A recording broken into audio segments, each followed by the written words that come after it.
জন্মসভায় পূজনীয় স্বামী মুক্তি প্রদানন্দজি মহারাজ, সম্পাদক রামকৃষ্ণ মিশন, রামহরিপুর, বাঁকুড়া। ওম সংসার নবঘরে কর্ণধার স্বরূপকঃ নমস্তো রামকৃষ্ণায় তস্मै শ্রী গুরবে নমঃ। আজকে এক পবিত্র দিনে আমরা সবাই ঠাকুরের ভক্তরা সমবেত হয়েছি শুভ রথযাত্রা উপলক্ষে। এই সভায় তিনি উপস্থিত আছেন মুখ্য আকর্ষক, তিনি আমাদের মন্দিরের আজকে উদ্বোধক শ্রীমৎ স্বামী বলভদ্রানন্দজি বন্ধুপ্রবর, তাকে প্রীতি ভালোবাসা শুভেচ্ছা জানাই। আমাদের মঞ্চ উপস্থিত আছেন শ্রীমৎ স্বামী একব্রতানন্দজি মহারাজ, ভক্তিপূর্ণ প্রণাম। আর ভাতৃপতি অমলাত্মানন্দজি, সুখদেবানন্দজি ও অন্যান্য সন্ন্যাসীবৃন্দ, জ্ঞানলোকানন্দ, সবাইকে আমার প্রীতি নমস্কার। আর তরুণ গোস্বামী মহাশয় এসছেন, তখন আমার শুভেচ্ছা নমস্কার। আর সামনে উপবিষ্ট ঠাকুরের প্রিয় ভক্তবৃন্দ, আজকে একটি ঘটনার কথা বলে, এই হারির বলে একটা জায়গা আছে, সেখানে একটা আশ্রম আছে। সেখানে আশ্রম হওয়ার আগে আমি যখন সারদাপীঠে জনশিক্ষা মন্দিরে ছিলাম, রুরাল ডেভেলপমেন্টে, তখন পাঠ করতে আসতাম স্কুল বাড়িতে। বঙ্কিমচন্দ্র ঘোষ, তারপরে ভোলানন্দবাবু, আরও সব মনে নেই, এরকম কয়েকটা ভক্ত গোষ্ঠী মিলে তারা পাঠচক্র করত। প্রশান্ত মহারাজ, তারপরে আমাদের তখন এসেছিলেন আরও কয়েকজন মহারাজ আসতেন এখানে। এই পাঠচক্র থেকে থেকে নিজেদের জায়গা হলো, সেখানে মন্দির হয়েছে। কাল রাত্রে ছিলাম, সেই ভক্তদের নিয়ে ঠাকুর কেমন করে আস্তে আস্তে ধীরে ধীরে ধীরে ধীরে তার একটা আস্থানা তৈরি করেছেন। মঠ মিশনে যে কর্মধারা আদর্শ সেখানে প্রকাশিত হচ্ছে, বিকশিত হচ্ছে। ঠিক আজকে একক প্রচেষ্টা, ভক্ত তার চেষ্টায় উদ্যমে একটা মন্দির হয়েছে। সেই মন্দিরে আমাদের ঠাকুরের আজকে বসানো হয়েছে, প্রাণ প্রতিষ্ঠা করা হয়েছে। আমাদের একটা সাধারণ মন্দির প্রতিষ্ঠা নয়, একটা যে কোনো মূর্তিকে বসিয়ে দেওয়া তা নয়। ভারতবর্ষে আজকে দেখুন তো, সোমনাথ, অমরনাথ, এই যে প্রাচীন যুগ থেকে যেগুলো আমরা কিছু তার মূর্তি নেই, কিন্তু আমরা প্রণাম করি, পুজো করি, কারণ ভগবান সেখানে আবির্ভূত হয়েছিলেন মানুষের ভক্তের হৃদয়ে ভগবানকে পথে আগিয়ে দেওয়ার জন্য। আমরা হাজার হাজার লোক, লক্ষ লক্ষ লোক প্রতি বছর সেই সব জায়গায় যাই। কেন? আমরা প্রাণ প্রতিষ্ঠা করি। বিশ্ব চরাচর যে প্রাণের সমষ্টি, যে শক্তির দ্বারা জগৎ চলে, জগৎ বিকশিত হয়, প্রকাশিত হয়, প্রাণবন্ত রয়েছে, সেই শক্তিকে আমরা মন্দিরে বসে আমরা সেই ভগবানও একটা রূপ ধরে আসে যুগ যুগ ধরে, আমাদের হিন্দুদের বিশ্বাস। সেই জন্য আমাদের বহিঃশক্তি আক্রমণ হয়েছে, অনেক ভেঙেছে, গুঁড়িয়েছে, আবার জেগে উঠেছে। প্রাচীন ভারতবর্ষে করে ভাঙতে পারেনি, কারণ আমাদের হৃদয়ে সেই প্রাণ প্রতিষ্ঠা করে প্রাণ শক্তিটা ভরপুর। ঈশ্বর এখানে আছেন, মন্দিরে আছেন, বিশ্ব চরাচরে আছেন। এই ফিলোসফিটাকে ধ্বংস করা যাবে না। স্বামীজি তাই বলছে, যদি বাঁচতে হয়, ভারতবর্ষকে বাঁচাতে হবে, পৃথিবীকে বাঁচাতে গেলে এই যে উচ্চ আদর্শ প্রত্যেক মানুষের মধ্যে সে একেবারে ইটারনাল কনসাসনেস, চেতনা, শক্তি বিরাজ করছে। দু এক কথা বলে একটা মাস্টারমশাই ঘটনা বলে শেষ করছে। মাস্টারমশাই একদিন বলছেন, শ্রীমদ দর্শনে লেখা আছে, নম করবে, বলছেন, দেখো এই হাত দিয়ে তার পদ স্পর্শ করেছি, সেবা করেছি, এই চোখ দিয়ে তাকে দেখেছি, অনেক সমাধি মূর্তি দেখেছি, তার সঙ্গ করেছি, তার মুখ দিয়ে অমৃত কথা কান দিয়ে শুনেছি। তার কৃপায় সাকার নিরাকার রূপ দর্শন করেছি, আমার ওটা অনুভূত হয়েছে। আমার কাকু বলছেন যে শুধু এই হাতে সেবা করেছি, সাকার স্বরূপ দর্শন করেছি, আরও কতটুকু অনুভব কথা বলছি, আচ্ছা আমি ধন্য হয়েছি। সাধু ব্রহ্মচারীর দিকে তাকিয়ে বলছেন, তোমরাও ধন্য। তোমরা তাকে দেখোনি, তার কথা শুনে তাকে ভালোবেসে সমস্ত কিছু ত্যাগ করে রাস্তা দাঁড়িয়েছ। তারপরে মা তো ব্যবস্থা করেছেন, এইসব আশ্রম টাশ্রম ব্যবস্থা করেছেন মহামায়া মহাশক্তি তার সৃষ্টিতে। তা দেখুন, ব্যক্তিগতভাবে বলে আমি মৃত ছিলাম, অমৃত হয়েছি। মরার সংকল্প নিয়ে গেছিলেন লোকেশ্বরে, বলে আমি মৃত ছিলাম, অমৃত হয়েছি। আর তোমরা তাকে না দেখে না তার কথা শুনেছো, তাকে ভালোবেসে ফেলেছো, তাকে শুনে কথা সব ছেড়ে রাস্তা দাঁড়িয়ে। আর যারা তোমাদের মতো আসতে পারেনি, সংসারে আছে, তারাও ধন্য। তারা কেউ গৃহস্থ নয়, সংসারী নয়, গৃহে আছে বটে, যে ভগবানকে স্মরণ করে, শ্রীরামকৃষ্ণ মা শারদা স্বামীজি স্মরণ করে, দীক্ষা নিয়েছে বা শরণাগতি, অনুরাগী, সেইভাবে ভাবিত, তাদের মধ্যে বলছে তোমরা কেউ সংসারী নয়। মা সংসার আরো বলছেন, এই যে তোমরা আমার চিন্তা করো, এই যে তোমরা আমাদের কথা, আমার কথা ভাবো, সেই তোমরা সংসারী নও, কারণ আমার কথা তোমরা সবসময় ভাবছো। তোমরা বিদ্যা সংসারে ঢুকেছো, অবিদ্যা সংসারে নয়। কি মাসে মাসে বলছে, আমি শুনেছি, ঠাকুর আমাকে বলেছেন। এর চেয়ে বড় স্টেটমেন্ট কি হতে পারে? তার যারা চিন্তা করে মন্দিরে বা গৃহে, তারা কেউ সংসারী নয়। কত বড় আশ্বাস আমাদের! সাধুদের যেমন আশ্বাস, ব্যক্তিগত যিনি তেমন আশ্বাস পেয়েছি, যে প্রেরণা আমাদের পেয়েছেন তিনি আমাদের প্রেরণা দিচ্ছেন।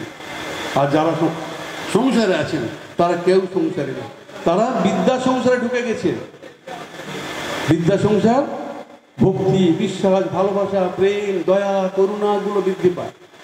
আর অবিদ্যা সংসারে গেলে সংসারে বদ্ধ হয়, হিংসা, বিদ্বেষ, মানুষকে ঘৃণা চোখে দেখা, তার প্রতি খুব খারাপ আচরণ করা, এই যে অবিদ্যা এবং বিদ্যা সংসারে ঢুকে গেছেন। আমরা যারা এখানে আছি, যারা এখানে নেই, তারা ভারতবর্ষে পৃথিবীতে শ্রীরামকৃষ্ণ চিন্তা যখন এই যুগের যে অবতার, যে শক্তি আবির্ভূত হয়েছে, যে রূপে, যে নামে, তারা যারা চিন্তা করি, তারা কেউ আমরা সংসারী নয়। তারা গৃহে থাকতে পারে, সংসারী কেউ নয়। তারা গৃহে থেকেও বিদ্যা মায়ার অন্তরে ঢুকে গিয়েছে, বিদ্যা মায়ার আন্ডারে এসে গেছি আমরা। কত বড় আশ্বাস! মাস্টারমশাই বলতেন যে দেখো ঠাকুরের কি লীলা, তিনি আমাকে বললেন তুমি এই ডাক্তারের সঙ্গে যোগাযোগ করো, তুমি কিছু পারো দিও, ভক্তরা এখানে আসে, তাকে ছেলেরা রয়েছে। সুরেশ মিত্রকে বললেন তুমি বাড়ি ভাড়াটা দিও, বরণবাবুকে বললেন তুমি খাওয়ার ব্যবস্থা করো, ইত্যাদি ইত্যাদি। গিরিশবাবু, ওমবাবু তবু করছেন। তখন তোমরা যে আমার চিন্তা করছো আমার সারাক্ষণ, তোমরা কেউ সংসারী নয়। কি প্রেসক্রিপশন! সংসারে থেকেও যে প্রেম, ভালোবাসা, দয়া, সর্বতে তিনি আছেন, ঈশ্বররূপে আছেন, শ্রীরামকৃষ্ণ রূপে আছেন, ব্যাস এই কনসেপ্টে যদি আমাদের এসে যায়, ব্যাস কেল্লা ফতে, আমরা সংসারী নয়, সংসার থেকে মুক্ত। আর শেষের থেকে ঘাঁটতে ঘাঁটতে তার কৃপাতে বুদ্ধিতে আরূঢ় হয়ে আমাদের জানিয়ে দেবে এই সংসার দুদিনে ছেড়ে যেতে হবে, তুমি সত্য। এইটি তো ফর্মুলা, সহজ পথ। সেই জন্য আমরা সহজ পথে হাঁটার জন্যে আমরা এইভাবে আমাদের যে মনোমল মিত্র তিনি বলছেন যে গিয়ে দেখলুম ঠাকুরের সেবার জন্যে তার ত্যাগী ছেলেরা, তার গৃহী ভক্তরা, তারা যে কীভাবে তার সেবা করার জন্য চেষ্টা করছে। তিনি বাড়ি ফিরে এলেন, বলছেন স্ত্রীকে বলছেন তুমি বাবু একটু খরচা কমাতে হবে। তিনি অল্প দিতেন, আর একটু বেশি দিতে হবে, কারণ এই সংসারে খরচা বাঁচিয়ে আমি ঠাকুরের সেবা, ভগবানের সেবা যদি রাখতে পারি সেইটা সার্থক হবে। কেউ মধুরবাবু নয়, বিরাট সম্পত্তিমান নয়, মধ্যবিত্ত সংসারী সব ভক্তরা ছিলেন, তারা কিন্তু এইভাবে বিন্দু বিন্দু সঞ্চয় করে ঠাকুর সেবা, ঠাকুর এখন ঠাকুর সর্বতে আছেন, সঙ্গরূপে রয়েছেন সব। এই সেবার মধ্যে আমাদেরকে কাটাতে পারলেই শ্রীরামকৃষ্ণ বিদ্যা সংসারে আমরা ঢুকে পড়লাম। আসুন আমরা এই আমাদের ঠাকুরের আশ্বাস বাণী মাস্টারমশাইয়ের থ্রু আমাদের যে জ্ঞান দিয়েছেন, যারা সংসার ত্যাগ করে এসেছি, যারা গৃহে থেকে ভগবানের কৃপা পেয়েছেন সাধন ভজন করে তারা, আর যারা সংসারে থেকে কখনো মন্দিরে কখনো গৃহে কোণে মনে তপস্যায় শ্রীরামকৃষ্ণ চিন্তায় মগ্ন আছেন, তাদেরও কেউ আমরা সংসারী নয়। শেষের দিনে ঠাকুর আমাদের হাত ধরে নিয়ে যাবে। জয় ঠাকুর, জয় ঠাকুর, জয় ঠাকুর, শ্রীরামকৃষ্ণ দেব কি জয়। মহারাজের কাছ থেকে অমৃত কথা শুনলাম। এখন আপনাদের সামনে অমৃত কথা পরিবেশন করবেন পূজনীয় স্বামী একব্রতানন্দজি মহারাজ, সম্পাদক রামকৃষ্ণ মিশন বেলঘরিয়া। ओम सर्वधर्म स्थापकस्त्वं सर्वधर्म स्वरूपकः आचार्याणां महाचार्यो रामकृष्णाय ते नमः। यथाग्नेर्दाहिका शक्ति रामकृष्णे स्थिता ह्य सर्वविद्या स्वरूपान्तां शारदां प्रणमाम्यहं। परतत्वे सदा लीनो रामकृष्ण समाज्ञया यो धर्म स्थापनरतो वीरे सन्तं नमाम्यहम्। ओम ब्रह्मण्यदेवाय गोब्राह्मणहिताय च जगद्धिताय कृष्णाय गोविंदाय नमो नमः। আজকের এই শুভ দিনে ঠাকুর নবনির্মিত মন্দিরে অধিষ্ঠান করলেন। আমরা সবাই এখানে মিলিত হয়েছি, যারা মঞ্চে উপস্থিত রয়েছেন স্বামীজি মহারাজ, তাদের সবাইকে আমরা আন্তরিক শ্রদ্ধা, শুভেচ্ছা, প্রীতি নমস্কার জানাই। যারা সামনে রয়েছেন মহারাজবৃন্দ এবং ভক্তবৃন্দ, সবাইকে আমার শ্রদ্ধা, শুভেচ্ছা।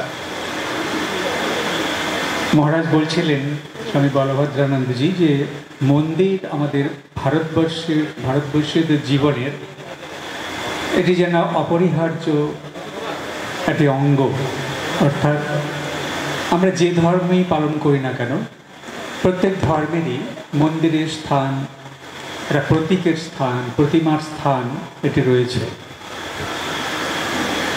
মন্দির মানে যেখানে ভগবান থাকেন, যেখানে ভগবানকে সহজে পাওয়া যায়, তার সঙ্গে আমরা কথা বলতে পারি, অবশ্য সেটি মনে মনে তার সান্নিধ্য উপলব্ধি করতে পারি।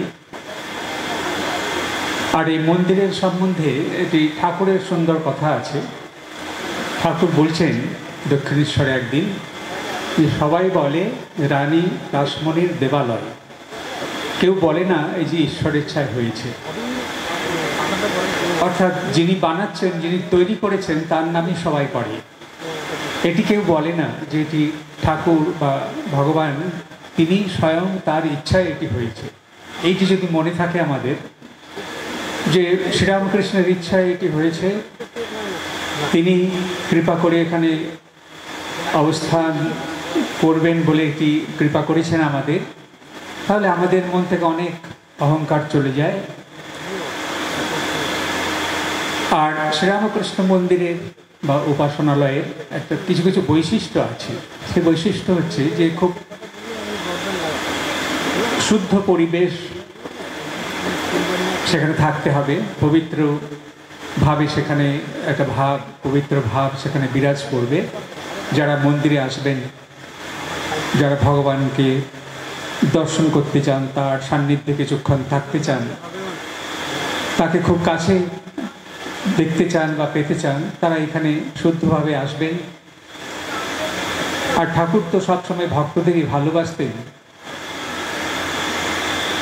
যখন কোনো ভক্ত আসতো না দক্ষিণেশ্বরে, তিনি তাদের পথ চেয়ে বসে থাকতেন কখন তারা আসবে। তার কারণ তিনি বলতেন যে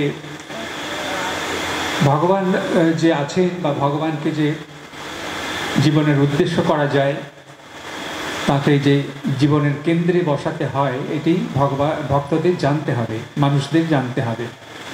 এই জন্যে যত মানুষ আসতেন দক্ষিণেশ্বরে, সবাই যে ভগবানের চিন্তা করে আসতেন তা নয়, হয়তো খুব একটা কৌতূহল বসে আসতেন, মন্দির দেখতে আসতেন।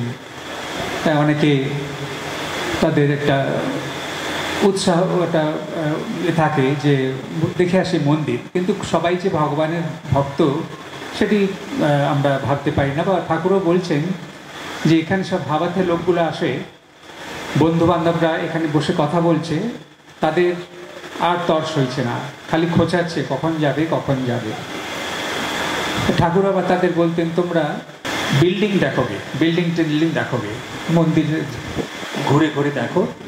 তাদের ভগবানের ভালো লাগে না ভগবানের কথা, তাদের যাত্রাই অন্যরকম, তাদের মনের ভাবটাই অন্যরকম। তাদেরও তো ঠাকুর কৃপা করবেন, হয়তো কিছু সময় লাগবে তাদের জন্যে। তো এই যে ভগবানের মন্দির যেখানে তিনি থাকেন, ভক্তরা তাকে কাছে পান, এরকমই একটি জায়গা। এখানে আমরা এই স্থানীয় মানুষদের কত সুবিধে হবে, তারা এখানে আসবেন, ভক্তেরা ঠাকুরের কাছে কিছুক্ষণ কাটাবেন। মন্দিরে নিয়মিত পাঠ হবে, এখানে ভজন কীর্তন হবে। ঠাকুরকে আমরা দেখেছি দক্ষিণেশ্বরে তিনি হন বা ভক্তবাড়িতে তিনি যান, সেখানে কেবলমাত্র ভগবানের কথাই হচ্ছে। তিনি হচ্ছেন প্রধান বক্তা বলতে গেলে। তিনি কীর্তনে মেতে উঠছেন, সবাইকে মাতাচ্ছেন।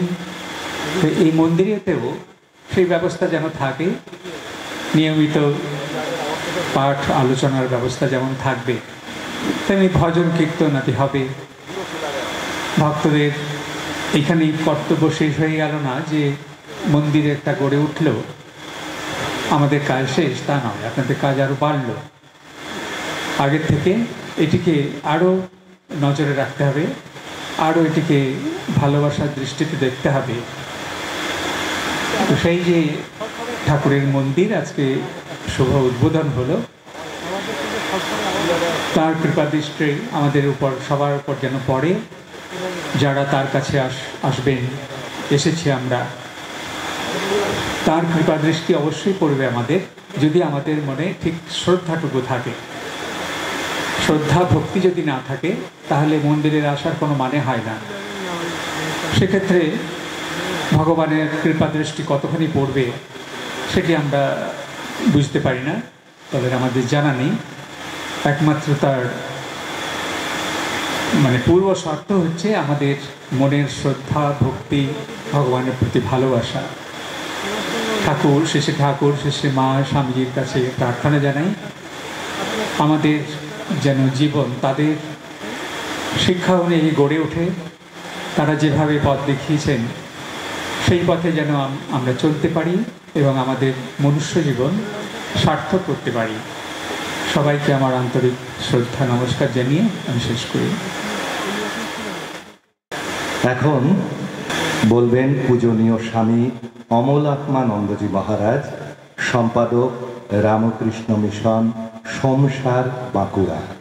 প্রধানজিকে আমার সশ্রদ্ধ প্রণাম। অন্যান্য মঞ্চভূমিষ্ঠ মহারাজদের আমার প্রীতি শুভেচ্ছা এবং বিশিষ্ট সাংবাদিক তরুণ গোস্বামীকে আমার শুভেচ্ছা। উপস্থিত পূজনীয় মহারাজদের আমার যথাযোগ্য প্রণাম শুভেচ্ছা এবং ভক্তদের আমার আন্তরিক প্রীতি শুভেচ্ছা। আজকে এই রথযাত্রার পূর্ণ দিনে এখানে শ্রী অরিন্দম ধর তার শুভ প্রচেষ্টায় আজকে এখানে ভক্তদের কল্যাণের জন্য এখানে একটি শ্রীরামকৃষ্ণের সুন্দর মন্দির উদ্বোধন হলো এবং বলা যেতে পারে শ্রীরামকৃষ্ণ নিজেই এখানে প্রতিষ্ঠিত হলেন ভক্তদের কল্যাণের জন্য। ভগবান সর্বত্র আছেন, আমাদের অন্তরে আছেন, বাইরে আছেন। যারা অন্তরে দেখতে পান তাদের মন্দিরের প্রয়োজন নেই। যেমন বলভদ্রানন্দ মহারাজ বলছিলেন যে হিন্দুরা সবসময় এই মন্দিরে বিগ্রহ দর্শন করতে চায়, এটাই আমাদের ঐতিহ্য, এই সাকার মূর্তি। সেই জন্যে ভক্তদের জন্য এইরকম একটা মন্দিরে খুবই প্রয়োজন, যেখানে ভক্তরা নিয়মিত আসবে, জপ ধ্যান করবে, কীর্তন করবে, একটা পরিবেশ সৃষ্টি হবে, আধ্যাত্মিক একটা বাতাবরণ সৃষ্টি হবে এবং তার দ্বারা এখানে আশেপাশে মানুষের কল্যাণ হবে। তো মানুষ সেই জন্য সবসময় মন্দির চান। তো ভারত হচ্ছে মন্দিরময়, কিন্তু অনেক জায়গাতেই দেখা যাচ্ছে সেই মন্দিরে ঝুলঝাড়া পরিষ্কার করার লোক নেই। সেই জন্যে আমাদের একবর্তমানে বলছিলেন যে মন্দির করার পরে উত্তরদায়িত্ব আরও বেড়ে গেল। মন্দিরে পরিবেশ ঠিক রাখা, মন্দিরকে পরিষ্কার পরিচ্ছন্ন রাখা, এবং এটা যেহেতু একটি সারদা মন্দির মানে একটা আশ্রমের মতো তৈরি হলো, সমস্ত পরিবেশকে বজায় রাখা সেটা একটা কর্তব্য। সেই জন্যে মন্দির আমাদের খুবই প্রয়োজন, তার সঙ্গে মন্দিরকে পরিষ্কার পরিচ্ছন্ন রাখা আমাদের কর্তব্য। তো সেই জন্যে এখানকার ভক্তদের কাছে এটা একটা বিশেষ আনন্দের দিন। আর সবাই বেলুড় মঠ, কামারপুকুর, জয়রামবাটি যেতে পারেন না, সেই জন্যে এরকম বিভিন্ন গ্রামে শহরে যদি এরকম ভক্তরা মিলে যদি এরকম প্রচেষ্টা নেয়, তাহলে সেটা সমাজের পক্ষে, জগতের পক্ষে মঙ্গলকর। ভাগবতে আছে যে ভগবান কোথায় থাকেন? নাহম তিষ্ঠান বৈকুণ্ঠে যোগিনাম হৃদয়ে নাচ যত্র ভক্ত গায়ন্তি তত্ত্ব তিষ্ঠতি নাম। যত্র ভক্ত গায়ন্তি তত্ত্ব তিষ্ঠতি নাম। আমি বৈকুণ্ঠ থাকি না, আমি যোগীদের হৃদয়ে থাকি না, যেখানে ভক্তরা আমার নাম গুণগান করে আমি সেখানেই থাকি। তো মানুষ সংসারে দৈনন্দিন কাজে এত ব্যস্ত, আর সংসারে ইচ্ছা হলেও আমরা জব ধ্যান করতে পারি না। হয়তো জব করতে বসলাম, কেউ না কেউ এসে ডিস্টার্ব করছে, অত ফোন বাজছে। সেই জন্যে যদি এরকম মন্দির থাকে, আমরা যদি কিছুক্ষণ জন্য এসে আমরা সেই ভগবানকে দর্শন করি এবং কিছুক্ষণ জপ করি, তাহলে এই ঠাকুরের ভাষায়, ঠাকুরের ভাবনায়, চিন্তায় একাতে ঈশ্বরকে ধরে আমরা সংসার করতে পারি। ঠাকুর বলছেন, মায়েরই বলছে সংসার করতে দোষ নেই, কিন্তু ভগবান আছেন, তিনিই সর্বময় কর্তা, তাকে ডাকতে হবে। তিনি সহজ 3টি উপায় বলে দিয়ে গেছেন, আপনারা সকলেই জানেন। ঈশ্বরের নাম গুণগান, সাধুসঙ্গ আর নির্জন বাস। এই যে আপনারা আজকে এসেছেন, সারাদিন ধরে শ্রীরামকৃষ্ণ অনুধ্যান করবেন, এটাও এক ধরনের নির্জন বাস। সংসার থেকে মনটাকে তুলে আনতে হবে, অর্থাৎ আমাদের ঠাইনার হতে হবে। সংসারে থাকলেও ওই যে বললাম ঠিক সুযোগ হয়ে ওঠে না, সেই জন্যই আমাদের মন্দিরের প্রয়োজন। আর ঈশ্বরের নাম গুণগান করলে আমাদের মনে মলিনতা জন্ম জন্মান্তরে যে আছে সেই সংস্কার কেটে যায়। তবে আমাদের যে প্রারব্ধ সংস্কার শ্রী মায়ের ভাষায়, সেটা ভুগতে হবে। ভগবানের নাম করলে কি হয়, যেখানে তরলে আঘাত লাগবার কথা সেখানে ছুঁচ পড়ে। অতএব আমাদের প্রারব্ধ ভুগতে হবে, কিন্তু তার প্রকোপটা কমে যায়। আর সাধুসঙ্গ মানে এই সাধুদের দেখলে সংসারের মধ্যে মনে হয় যে আমরা কেন পারছি না, এই সাধুরা সব কিছু ছেড়ে ছেড়ে দিয়ে এরকমভাবে ভগবানের নাম করছে। তবে সাধুসঙ্গ মানে শুধু সাধুদের সঙ্গ করা নয়, তাদের কথা শুনে সেগুলো নিজেদের পালন করা, সদ্গ্রন্থ পাঠ করা, এটাও সাধুসঙ্গ। এবং যারা সৎভাবে জীবনযাপন করছে তাদের সঙ্গে ভগবত আলোচনা করা, এটাও সৎসঙ্গ। তো সময় সংক্ষিপ্ত, সুখদেবানন্দজি বলে দিয়েছেন 5 মিনিট বলবেন, তো 5 মিনিট প্রায় হয়ে গেছে। তো সুতরাং আরও অনেকে বক্তা আছে, জ্ঞানলোকানন্দজি আছেন, তরুণ গোস্বামী আছেন। সুতরাং আমি সেই বলভদ্রজির কথা অনুসারে বলছি যে এই মন্দিরে এসে আপনারা প্রার্থনা করবেন, কীর্তন করবেন এবং শুদ্ধ ভাব নিয়ে আসবেন। আর শুদ্ধ ভাব নিয়ে না এলেও আপনারা এখানে এলে ঠাকুরের আশীর্বাদে আপনারা শুদ্ধ হয়ে যাবেন। এই প্রার্থনা করে আজকের বিশেষ দিনে ঠাকুরমা স্বামীজি সহ জগন্নাথের আশীর্বাদ প্রার্থনা করি, যাতে আমাদের জীবন শ্রীরামকৃষ্ণময় হয়ে ওঠে। এই আশীর্বাদ প্রার্থনা করে আমার ছোট বক্তব্য শেষ করলাম। নমস্কার। পূজনীয় স্বামী জ্ঞানালোকানন্দজি মহারাজ, সেক্রেটারি রামকৃষ্ণ মিশন, স্বামী বিবেকানন্দের পৈতৃক আবাস ও সাংস্কৃতিক কেন্দ্র, কলকাতা।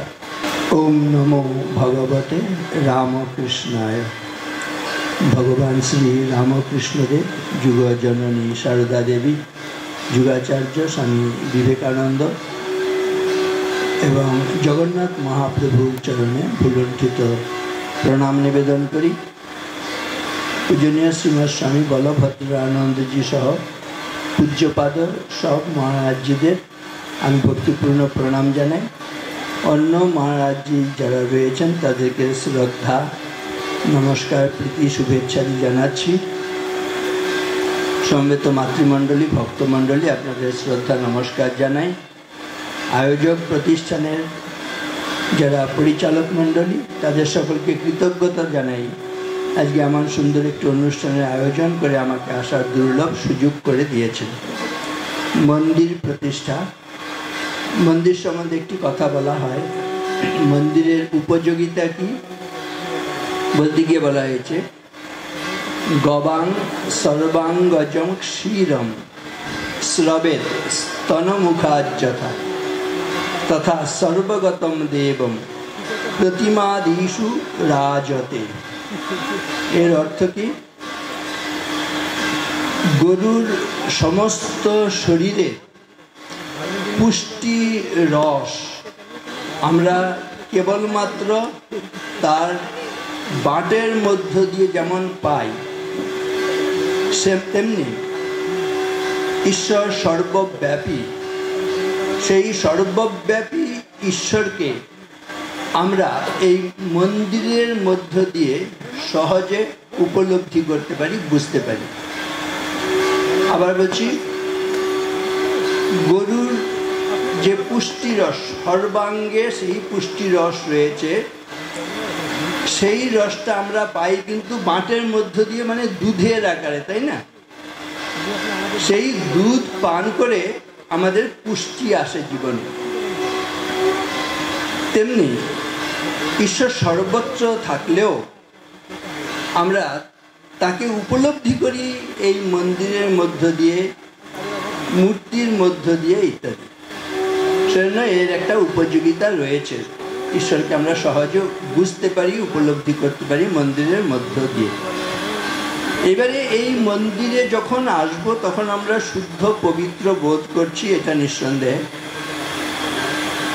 কিন্তু যখন নাকি আমি আপনি মন্দির থেকে বেরিয়ে যাব, তারপরে আবার যেমন তেমন হয়ে যাব না। বলা হচ্ছে এই ভাবটি নিয়ে, মন্দিরের শুদ্ধ পবিত্র ভাবটি নিয়ে আমি আপনি মন্দির থেকে বেরিয়ে যাব। যখন বেরিয়ে যাব, আমাদের প্রত্যেকটি শরীর এক একটি মন্দিরে পরিণত হবে। এইটা ভাবতে হবে। অসাধারণ সুন্দর ভাবনা। দেখুন, এইটা মন্দির, স্থূল মন্দির, ঠিক আছে, আমরা শুদ্ধ পবিত্র হচ্ছি, আনন্দ লাভ করছি। শুধু এখানে এলেই আমি আপনি শুদ্ধ পবিত্র আনন্দ পাবো, তারপরে আবার নিরানন্দের দিন না। যখন বেরিয়ে যাব, শরীরটাকেই, দেহটাকেই মন্দির করে নিয়ে ফিরে যাব। কিভাবে হবে সেটা বলতে গিয়ে বলা হয়েছে, একসঙ্গে বলবেন, সবাই মিলে বললে এই যে শুনতে শুনতে ক্লান্তি চলে আসে না, সেই ঝিমুনু ভাবটা, ক্লান্তিটা চলে যাবে। একসঙ্গে বলবেন, সদাচারেণ সর্বেষাং শুদ্ধম ভবতি মানসম নির্মলঞ্চ বিশুদ্ধঞ্চ মানসম দেব মন্দিরম। অসাধারণ সুন্দর ভাবনা। আমার আপনার প্রত্যেকটা শরীর মন্দির হয়ে যাবে কখন? যখন ভালো ব্যবহার করব, সদাচার করব। সদাচারেণ সর্বেষাং শুদ্ধম ভবতি মানসম। সদাচার দিয়ে সকলের মন শুদ্ধ হয় এবং নির্মলঞ্চ বিশুদ্ধঞ্চ মানসম দেব মন্দিরম। নির্মল এবং বিশুদ্ধ মন হচ্ছে দেবতার মন্দির। এই শুদ্ধতা নিয়ে গেলে আমার আপনার প্রত্যেকের শরীরটা মন্দির হয়ে গেল। আর মন্দির হলে পূজা হচ্ছে, পূজা করতে হয়।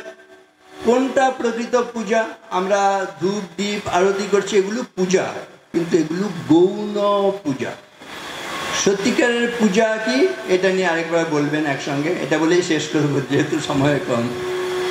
বলুন, যেন কেন প্রকারেণ যস্য কস্য অপি দেহিন সন্তোষম জনয়েৎ প্রাজ্ঞ তদেব ঈশ্বর পূজনম। একদম বাংলার মতোই, কিন্তু কি বলা হচ্ছে? যেন কেন প্রকারেণ, মানে যে কোনো প্রকারে, যস্য কস্য অপি দেহিন, যে কোনো দেহধারী প্রাণী, যে কোনো প্রকারে যে কোনো প্রাণী যদি আমি আপনি মনে সন্তুষ্টি আনতে পারি, তাহলে সেটাই হচ্ছে আসল পূজা। আমি আপনি পেটালে অত্যাচার করলে কেউ সন্তুষ্ট হবে না। যখন আমি আপনি সেবা করব, যত্ন করব, তাকে শ্রদ্ধা ভক্তি করব, তখন তার মনে কিন্তু সন্তুষ্টি আসে, আনন্দ আসে। এই যে একটু যদি মানুষকে আনন্দ দিতে পারি, তাহলে সেটাই হচ্ছে আসল পূজা। অসাধারণ। আরেকবার বলছি, যেন কেন প্রকারেণ যস্য কস্য অপি দেহিন সন্তোষম জনয়েৎ প্রাজ্ঞ তদেব ঈশ্বর পূজনম। তাহলে আমরা এই সদাচার দিয়ে প্রত্যেকের শরীরটাকে মন্দিরে পরিণত করব, দেহ মন্দির, আর পূজা করব। ওই স্বামীজির সেই কথা, সকলের সন্তোষ উৎপাদন কখন হয়? বহু রূপে সম্মুখে তোমার ছাড়ি কোথা খুঁজিছ ঈশ্বর, জীবে প্রেম করে যেই জন সেই জন সেবিছ ঈশ্বর। এই সেবার ভাব, পূজার ভাব নিয়ে আমরা যদি থাকি, আমাদের মধ্যে সেই ঈশ্বর তিনি প্রকাশিত হবেন এবং আমাদের জীবন তখন ধন্য কৃতকৃতার্থ হয়ে যাবে। আমরা বলতে পারবো, ধন্যোহম কৃতকৃতোহম বিমুক্তোহম ভবগ্রহাৎ নিত্যানন্দ স্বরূপোহম পূর্ণোহম তদনুগ্রহাৎ। আমরা খণ্ডিত জীবনযাপন করছি, খণ্ডিত জীবনযাপন থেকে পূর্ণত্ব লাভ হবে যখন তাহলে আমরা তার চরণে ঠিক ঠিক নিবেদন করতে পারবো, সমর্পণ করতে পারবো। ধন্যোহম কৃতকৃতোহম বিমুক্তোহম ভবগ্রহাৎ নিত্যানন্দ স্বরূপোহম পূর্ণোহম তদনুগ্রহাৎ। ঈশ্বরের কৃপা লাভ করলে আমাদের জীবনে পূর্ণত্ব আসবে। ঠাকুরমা স্বামীজি জগন্নাথ মহাপ্রভুর কাছে এই পূর্ণত্বের প্রার্থনা জানিয়ে সকলের জন্য আমার কথা শেষ করছি। পূজনীয় স্বামী সুখদেবানন্দজি মহারাজ, সম্পাদক রামকৃষ্ণ মিশন শারদাপীঠ। ওম জননীম শারদাম দেবীম রামকৃষ্ণম জগদ্গুরুম পাদপদ্মে তয়ো শ্রিত্বা প্রণমামি মুহুর্মুহুঃ। মঞ্চে উপবিষ্ট পূজনীয় বলভদ্রানন্দজি মহারাজ, অন্যান্য পূজনীয় মহারাজ এবং আমার সম্মুখে উপবিষ্ট সকল মহারাজকেই যথাযোগ্য সম্ভাষণ জানাচ্ছি। আর মঞ্চে উপবিষ্ট আছেন বিদগ্ধ সাংবাদিক, বিশিষ্ট সাংবাদিক আমাদের প্রিয় তরুণ গোস্বামী মহাশয়, ওনাকেও জানাই আমার আন্তরিক শ্রদ্ধা এবং নমস্কার। আর মায়েদেরকে আর সমস্ত ভক্তমণ্ডলীকে জানাই আজকের এই বিশেষ দিনে আমার আন্তরিক প্রীতি, শুভেচ্ছা, নমস্কার। আমি বক্তব্য রাখতে চাই না, বক্তব্য শুনতে চাই আমি। তো তার জন্যেই আমি নিজেকে লাস্টে রেখেছিলাম।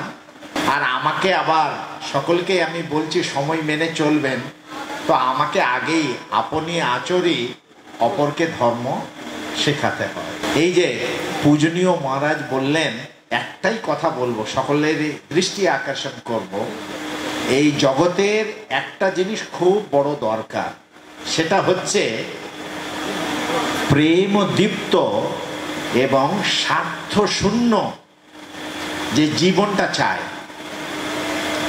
আর মন্দিরের কাজই হচ্ছে ওটা আমাদেরকে অনুপ্রেরণা যোগায়। এই প্রেম দীপ্ত জীবন মহারাজ বললেন, আমাদের পূজনীয় বলভদ্রানন্দজি বললেন যে অনেক সময় আমি নিঃস্বার্থ হতে পারি, কিন্তু আবার শুকনো যদি হয়, হৃদয়ে যদি প্রেম না থাকে, তো তার জন্যেই আমি আজকে ঠাকুর, মা এবং স্বামীজির কাছে প্রার্থনা করব আমরা যেন সত্যিকারের, এটা স্বামীজিরই কথা, প্রেম দীপ্ত এবং স্বার্থ শূন্য জীবন গঠন করতে পারি। এই প্রার্থনা করে আমি আমার বক্তব্য শেষ করছি। নমস্কার। এখন আপনাদের সামনে অমৃত কথা নিবেদন করবেন মাননীয় শ্রী তরুণ গোস্বামী মহাশয়, বিশিষ্ট সাংবাদিক ও সুবক্তা। পরম শ্রদ্ধেয় শ্রীমৎ স্বামী বলভদ্রানন্দজি মহারাজ, উপস্থিত পূজনীয় সন্ন্যাসী ব্রহ্মচারীগণ, সুধীবৃন্দ, রামকৃষ্ণ ভাব আন্দোলনের সঙ্গে যুক্ত যে কোনো মন্দির প্রতিষ্ঠার দর্শনটি কি, সেটি স্বামীজি দর্থহীন ভাষায় বলে গেছেন শ্রীরামকৃষ্ণের ভস্মাস্তি বেলুড় মঠে প্রতিষ্ঠা করার পর। স্বামীজি বলেছেন, আপনারা সবাই ঠাকুরের পাদপদ্মে কায় মনোবাক্যে প্রার্থনা করুন যে মহাযুগবতার ঠাকুর এখানে বহুকাল ধরে অবস্থান করে একে বহুজন হিতায় বহুজন সুখায় মহা সমন্বয়ের কেন্দ্র করে রাখেন।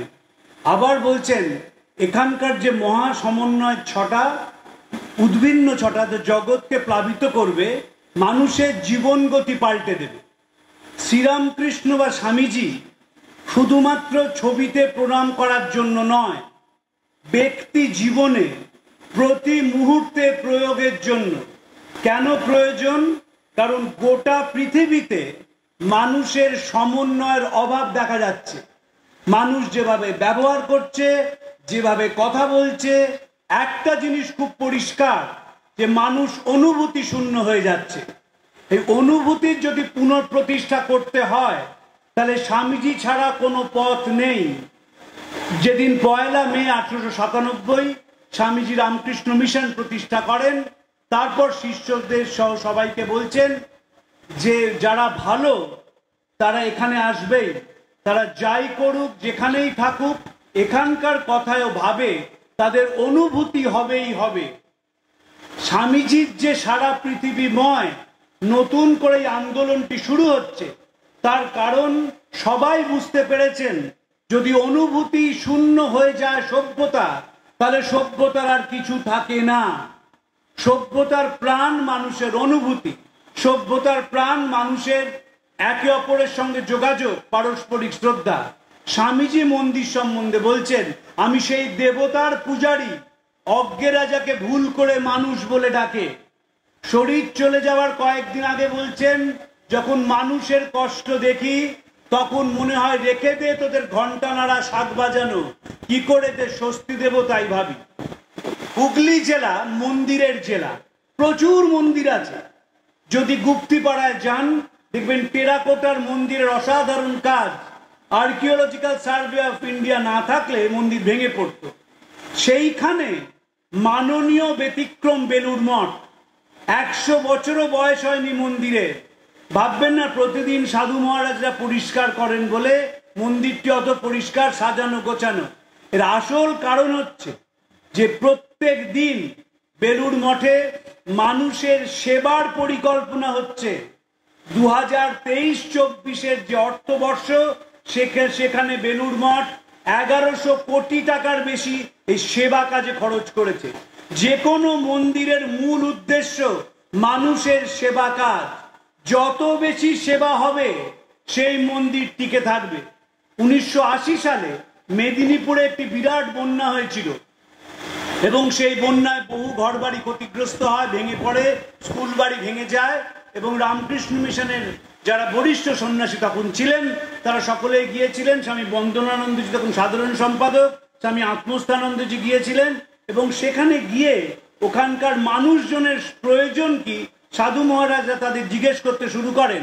আমাকে আত্মস্থানন্দজি বলেছিলেন যে সেখানকার মানুষ বলেন মন্দিরটা বানিয়ে দিন।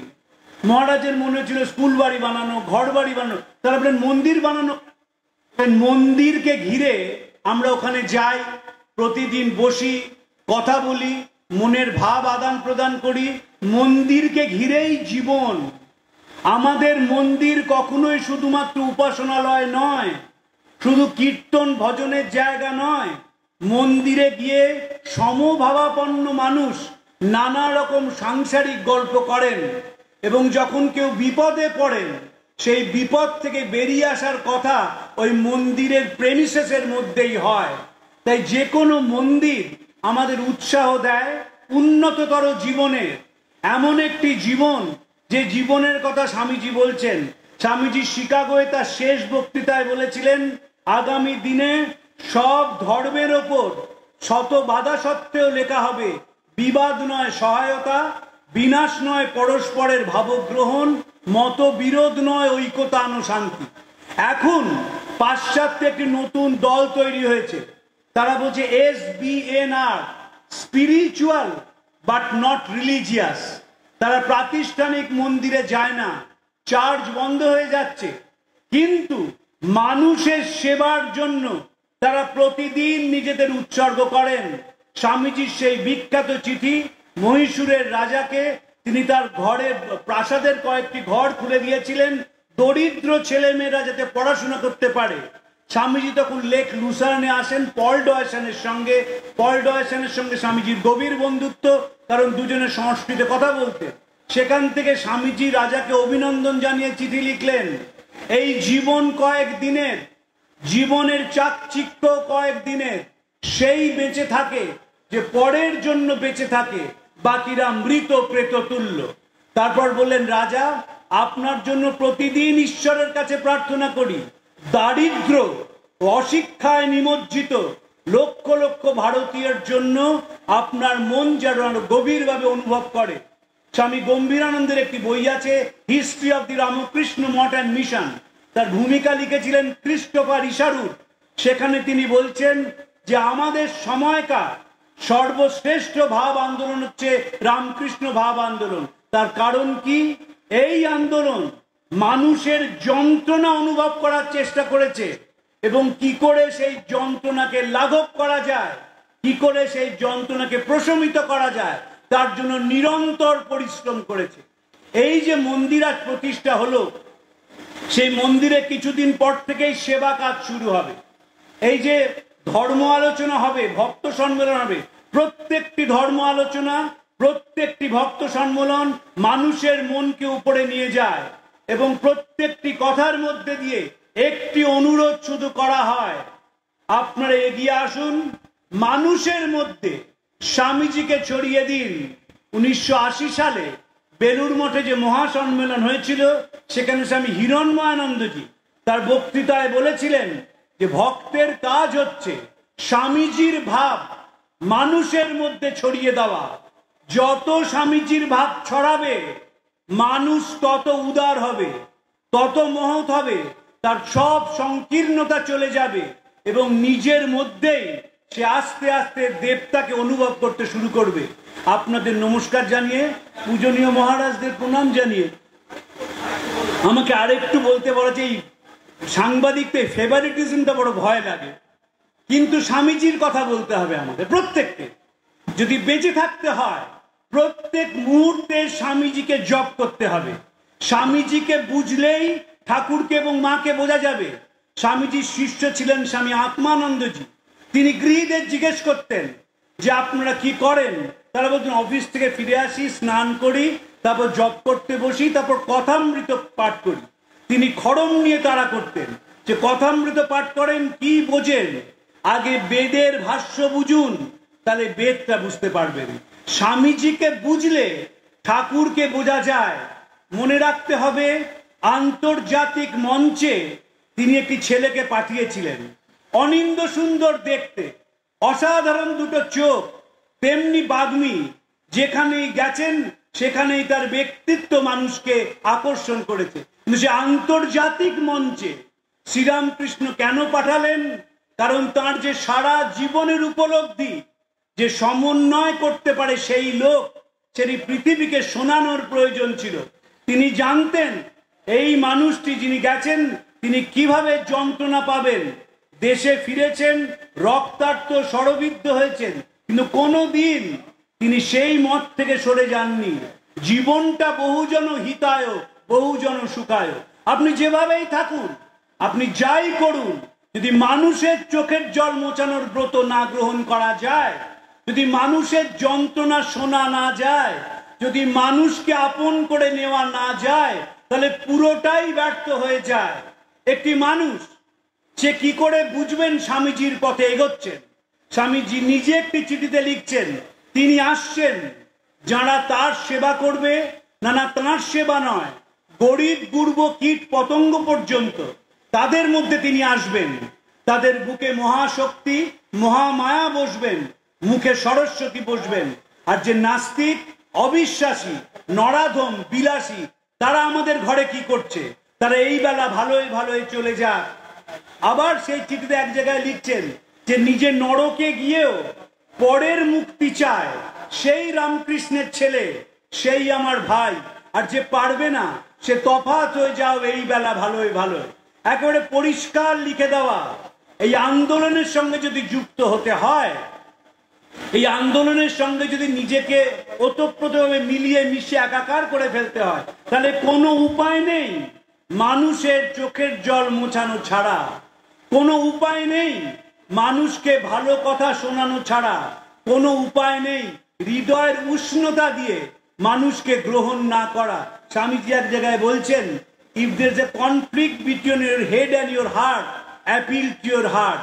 মস্তিষ্ক এবং হৃদয়ের মধ্যে যদি কখনো কোনো সংঘাত হয়, তোমরা হৃদয়ের দিকে তাকাও, হৃদয়ের ভাষায় কথা বলো এবং মানুষকে গ্রহণ করতে শেখো। স্বামী বোধানন্দজিকে একবার স্বামীজি বলেছিলেন যে এখানে যখন এসে পড়েছি যা খুশি করতে পারতাম, এখানে যখন এসে পড়েছি যাক না এক্সপেরিমেন্ট করে একটা জীবন, এক্সপেরিমেন্ট করা, মানুষকে ভালোবাসার, মানুষকে সেবার, মানুষকে আপন করে নেওয়ার এক্সপেরিমেন্ট। এই এক্সপেরিমেন্ট পৃথিবীতে এতদিন হয়নি, এখন তা শুরু হয়েছে। স্বামী হিরণ্যানন্দজি আমাকে বলতেন কিচ্ছু হয়নি। আমি তখন কলেজে পড়ি, মহারাজকে জিজ্ঞেস করতাম, মহারাজ কি হয়নি বলছেন? বলেছিলেন যে সূর্যোদয়ের আগে যেমন আকাশটা লাল হয়, রামকৃষ্ণ ভাব আন্দোলন তাই, এখন সূর্যোদয় হবে তার আগে আকাশটা লাল হয়েছে। এমন মানুষ আসবে, এত মানুষ আসবে যে বেলুড় মঠে জায়গা দেওয়া যাবে না। আমাকে বলেছিলেন দেখো এই যে বিল্ডিং গুলো দেখছো তার কারণ কি জানো? এখন বুঝবে না, 50 বছর পরে দেখবে এত জনসমাগম হবে, এত মানুষ আসবে যে বেলুড় মঠ স্থান দিতে পারবে না। এমন কোন সভ্যতা হবে না যে সভ্যতায় মানুষ কাঁদবে না, এমন কোনো দিন হবে না যেদিন মানুষ যন্ত্রণা পাবে না, এমন কোনো দিন হবে না যেদিন মানুষের গায়ে ধুলো লাগবে না। আর যখনই সে কাঁদবে, যখনই তার গায়ে ধুলো লাগবে, যখনই তার কণ্ঠ স্তব্ধ হয়ে যাবে, যখনই সে 2 পা এগিয়ে 4 পা পিছিয়ে যাবে, সেইখানে একটি মাত্র মানুষ তাদের উৎসাহ দেবেন সামনে এগিয়ে যাওয়ার জন্য। তিনি আর কেউ নন, স্বয়ং স্বামীজি। স্বামীজি সম্বন্ধে লেখা লিখেছিলেন ডক্টর চেলিসেভ। 1963 সালে স্বামীজির জন্ম শতবর্ষে একটি গ্রন্থ প্রকাশিত হয় গোলপাট রামকৃষ্ণ মিশন থেকে, Swami Vivekananda centenary Memorial volume. সেইখানে চেলিসেভ লিখেছিলেন একটি বিরাট পাহাড় যেমন করে উপত্যকাকে ঝড় ঝঞ্ঝা থেকে রক্ষা করে, ঠিক সেইভাবে স্বামীজি আমাদের দেশকে এবং পৃথিবীকে রক্ষা করে চলেছেন। বাস্তবিক তাই। গোটা পৃথিবীর দিকে তাকান, দেখবেন এমন কোনো দিন নেই যেদিন স্বামীজি নিয়ে কোথাও না কোথাও আলোচনা হচ্ছে না। আগে শুধু সভা সমিতিতে হতো, এখন এমন কোনো দিন নেই যেদিন কোনো স্কুলে বা কলেজে বা বিশ্ববিদ্যালয় স্বামীজি নিয়ে আলোচনা হচ্ছে না। এবং সেখানে ছেলেমেয়েরা নতুন করে স্বামীজিকে নিয়ে ভাবছে, স্বামীজিকে নিয়ে বই পড়ছে, আমেরিকাতে যে ডকুমেন্টারি ফিচারটা বেরিয়েছে আমেরিকাস ফার্স্ট গুরু, সেটি দেখবার মতো ডকুমেন্টারি বই। রুথ হ্যারিসের যে বই গুরু টু দ্য ওয়ার্ল্ড, সেই বইটি পুলিৎজার পুরস্কারের জন্য শর্ট লিস্টেড হয়েছে। নতুন নতুন ভাবে চিন্তা করা, কারণ এই মানুষটি তিনি অরিজিনাল ছিলেন। তিনি বলছেন আমাদের our guru was original, we should be either original or nothing. এবং সেইখানে কলকাতায় তখন যাকে সম্বর্ধনা দেওয়া হয় শোভাবাজার রাজবাড়িতে, তিনি বলেছিলেন we must go out, show life, fester, degrade or die, this is my whole religion. এই ফেস্টার, ডিগ্রেড অর ডাই, আমরা যাব, আমরা প্রচার করব। কাকে প্রচার করব? গোটা পৃথিবী ভারতবর্ষের দিকে তাকিয়ে আছে, ও G20-র জন্য নয়, আমাদের অর্থনৈতিক শক্তি বেড়েছে বলে নয়, ভারতবর্ষের দিকে তাকিয়ে আছে। মানুষে মানুষে যে সংঘাত, সেইটি ভারতবর্ষ কিভাবে কমাতে পারে। স্বামীজি বলছেন 2,500 থেকে 3,000 বছর এটি থাকবে। গালভিন বেকারলেস তার বইতে বলছেন যে এই যে ভাব, এই ভাব 2,500 থেকে 3,000 বছর থাকবে। দেখবেন স্বামীজিকে শিষ্য প্রশ্ন করেছেন, স্বামীজি আপনি এখানে কিছু বলেন না কেন, বিদেশে তো বলে এলেন। স্বামীজি বললেন কি বলবো তোদের, তোদের দেহে বল নেই, মস্তিষ্কে জোর নেই, আগে কিছু ভোগ করতে শেখ। আমেরিকানরা ভোগের শিখরে গিয়ে পৌঁছেছে, তাই বেদান্ত বুঝতে চাইছে। মহেন্দ্রনাথকে 1895 সালে ইংল্যান্ডে বলছেন, যখন বেদান্তের কথা বললাম তখন কেউ শুনলো না, তাই ভাবলাম স্বাধীন দেশে গিয়ে বেদান্তের কথা বলি। কিছুটা ভোগ করতে শিখলে বেদান্ত ভালো বোঝা যায়। এই ব্যাখ্যা পৃথিবীতে কেউ দেননি। আচার্য শঙ্কর সম্বন্ধে শিষ্যকে বলছেন মহাপণ্ডিত ছিলেন, কিন্তু হৃদয়ের খামতি ছিল, বিদ্যার অহংকার ছিল। এই যে হৃদয়ের খামতি, এইটি স্বামীজি সব সময় দেখেছেন। এবং এখন যদি তাকান ভারতবর্ষের দিকে, তাহলে যথার্থ সময়, হুগলি জেলায় বলুন, যে কোনো জেলা বলুন, তার রাস্তাঘাট ভালো হয়েছে, মানুষের জীবনে অর্থনীতি এসেছে, জীবনে চাকচিক্য বেড়েছে, এমন কোনো লোক নেই যার হাতে আইফোন নেই। এই হচ্ছে যথার্থ সময় স্বামীজিকে প্রচার করার। স্বামীজিকে প্রচার করলেই মানুষ বুঝতে পারে। ছেলে মেয়েরা গ্রহণ করছে স্বামীজিকে। আমি বহু জায়গায় যাই, সেখানে ছেলে মেয়েরা যা প্রশ্ন করে, পরে যোগাযোগ রাখে, কি বই পড়বো বলুন, বই পড়বো জানান। এই যে টানটা বাড়ছে স্বামীজি, এটি ভারতবর্ষের আলো।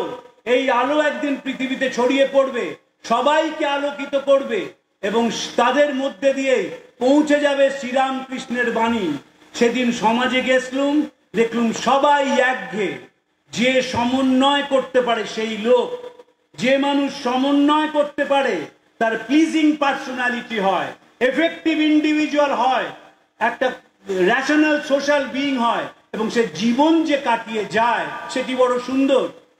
অশ্বিনী কুমার দত্ত স্বামী শারদানন্দজিকে বরিশালে মানুষের সঙ্গে পরিচয় করে বলেছিলেন, এরা শ্রীরামকৃষ্ণের সন্তান, এরা যেখান দিয়ে যায় সেখানে অন্ধকার প্রবেশ করতে পারে না, আলো জ্বলে ওঠে। এই যে অন্ধকার প্রবেশ করতে পারে না, তার কারণই হচ্ছে সেখানে মানুষের কথা বলা হয়, মানুষের উন্নতির কথা বলা হয়, মানুষের জাগরণের কথা বলা হয়, মানুষ যে দেবতা বারবার সে কথা বলা হয়। পূজনীয় মহারাজের প্রণাম জানিয়ে আমার বক্তব্য শেষ করছি। ভিডিওটি ভালো লাগলে কমেন্ট বক্সে আপনাদের মন্তব্য জানাবেন, লাইক ও শেয়ার করার অনুরোধ রইল। চ্যানেলটিকে সাবস্ক্রাইব করা না থাকলে সাবস্ক্রাইব করার জন্য অনুরোধ করলাম।